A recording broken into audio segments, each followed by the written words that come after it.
आप सभी का स्वागत है फिर से मेरे YouTube चैनल पर। आज की इस वीडियो में हम लोग जानने वाले हैं तुलसीदास साहित्य के सामंत विरोधी मूल्य। ये जो आलोचना का एक लेख है जो आपके सिलेबस में लगा पड़ा है, जिसे लिखा है रामविलास शर्मा जी ने, तो इसी को हम जानेंगे। तो क्या है इस निबंध के अंदर, इसे हम जानेंगे। पहले इसको थोड़ा सा जानते हैं, उसके बाद बिल्कुल पूरे डिटेल में समझाऊंगा, आपको बहुत आराम से समझ में आ जाएगा। तो सबसे पहले चलते हैं इसकी टाइटल की ओर, जहां पर लिखा है तुलसी साहित्य और सामंत विरोधी मूल्य। तो इसी से हमें कुछ चीजें समझ में आ जाएगी। जैसे रामविलास शर्मा जी ने जो लिखा है कि तुलसी का जो साहित्य है उसके अंदर सामंत विरोधी मूल्य हमें कहां कहां पर मिलते हैं देखने को, उन्होंने इसे दिखाया है।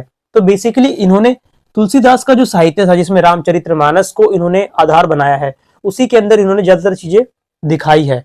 उसी के आधार पर बताया है कि सामंत विरोधी मूल्य कहां कहां पर दिखते हैं। और बात रही सामंत विरोधी मूल्य क्या है, इसे समझने से पहले आप ये समझिए कि जो सामंत क्या होता है।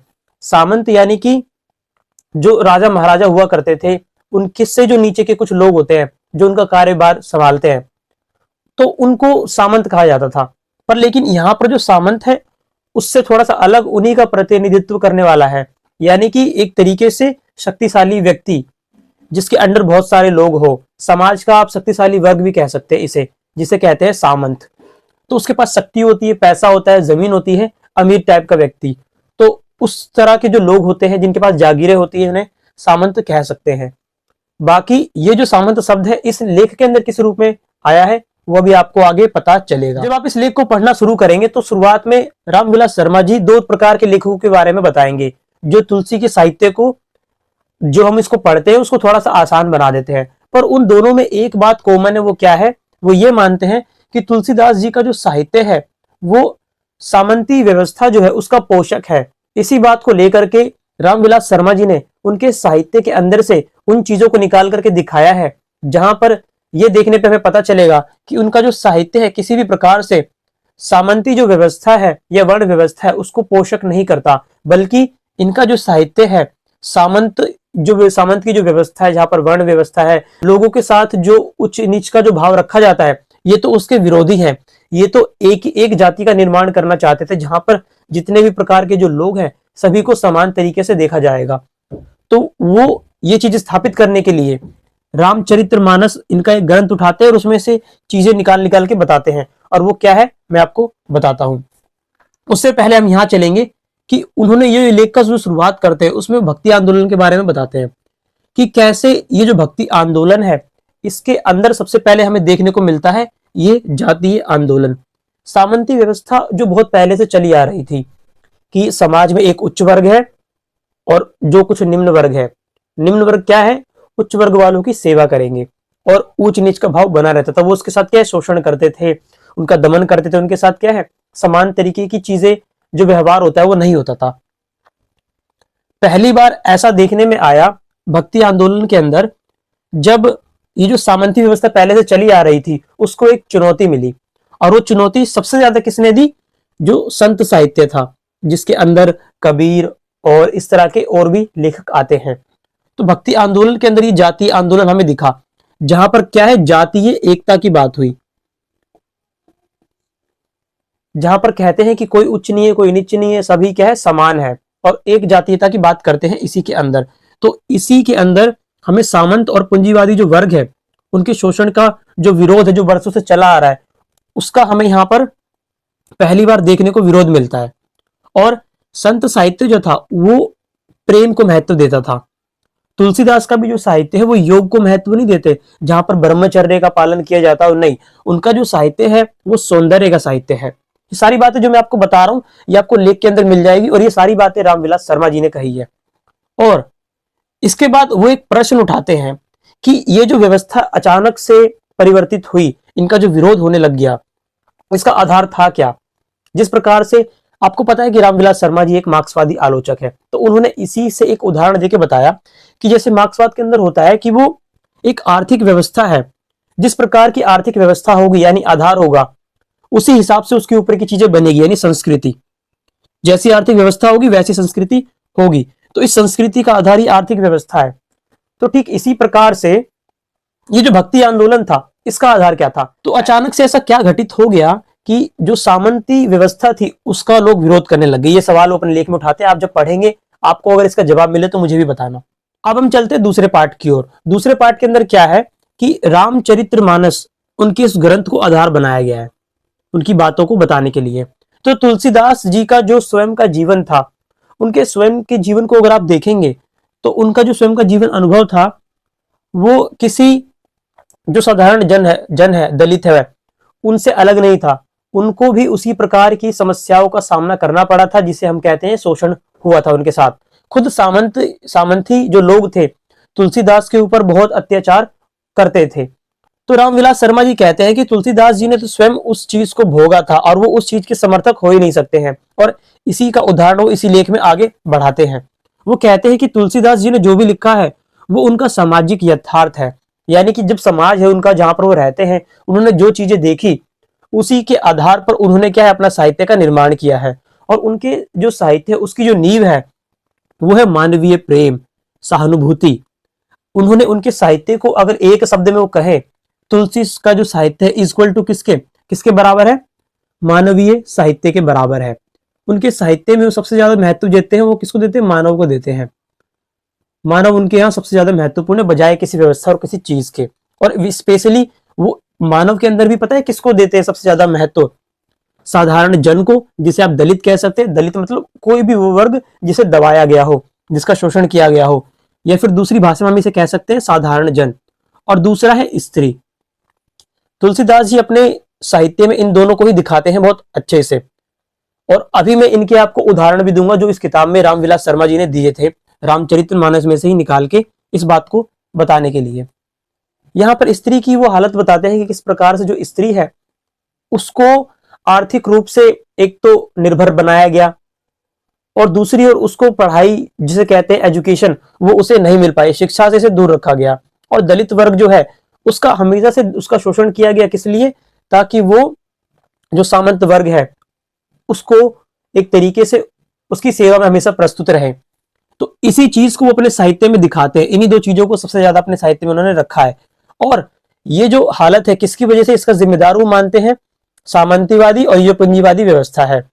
इसी की वजह से समाज में जो ये उच्च वर्ग जिसे हम कहते हैं और ये दलित वर्ग जिसे कम समझा जाता है, तो ये बताया है उन्होंने। तो ये जो व्याख्या है जो रामविलास शर्मा जी है, आपको पता है मार्क्सवाद से वो प्रभावित थे, तो उसी के आधार पर ही वो चीजों को इस तरीके से बताते हैं और उन चीजों को तुलसीदास जी के साहित्य में निकालते हैं। अब मैं आपको कुछ उदाहरण बताता हूं जिससे वो अपनी इन बातों को पुष्ट करते हैं, जिसमें से वो 4 प्रमुख उदाहरणों को लेते हैं। जिसमें से पहला आता है सबरी।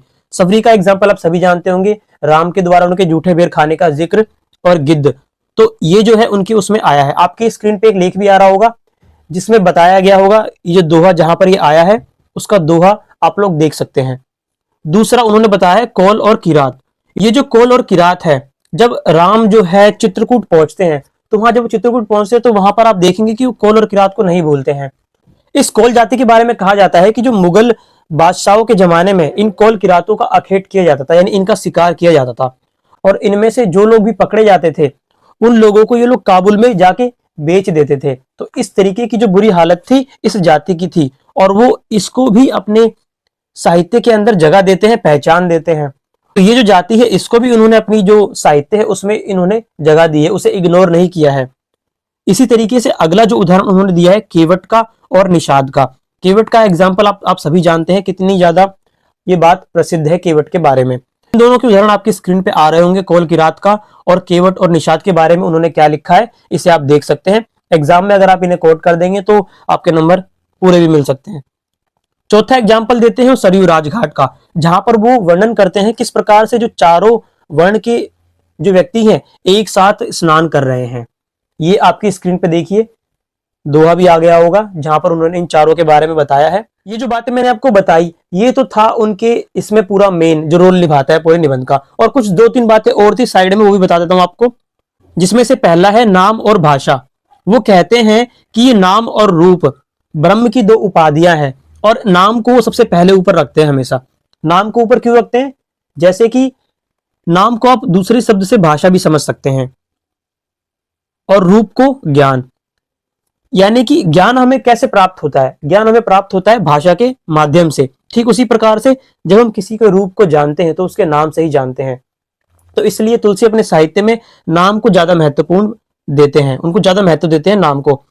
पांचवी बात आप ये समझ सकते हैं इसके अंदर कि तुलसीदास जिस प्रकार का उनकी रचना विधि है, जिस प्रकार की उनकी कला है, वो यहाँ पर बताते हैं कि उनकी जो कला है, कला का एक उद्देश्य होना चाहिए समाज के लिए।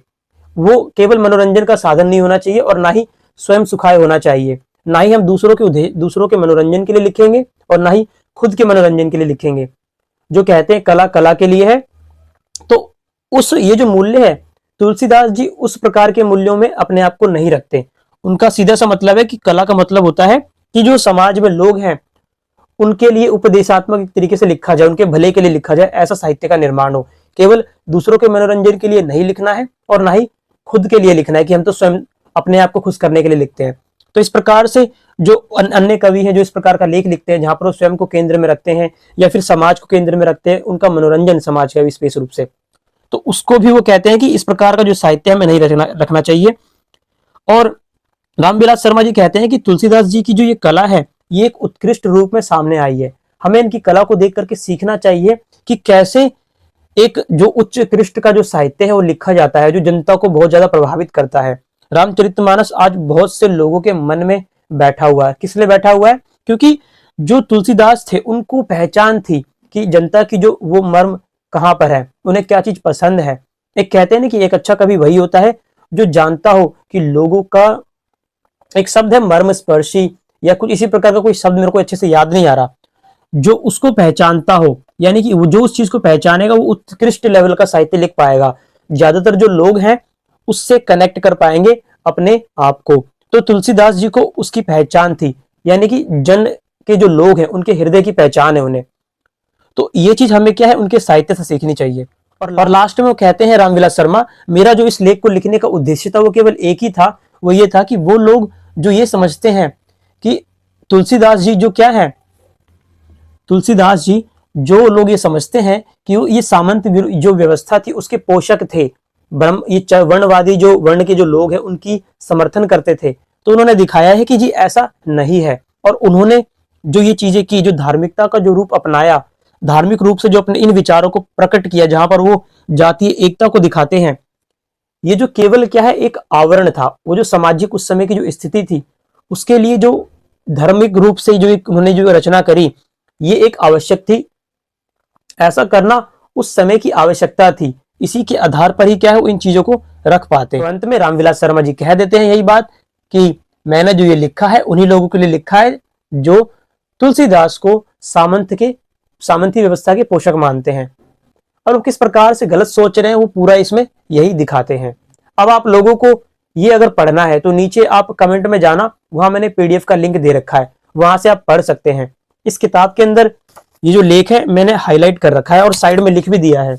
आप इसे पढ़ेंगे तो अच्छे से समझ में आ जाएगा, और साथ साथ आप इसके नोट्स भी बना सकते हैं।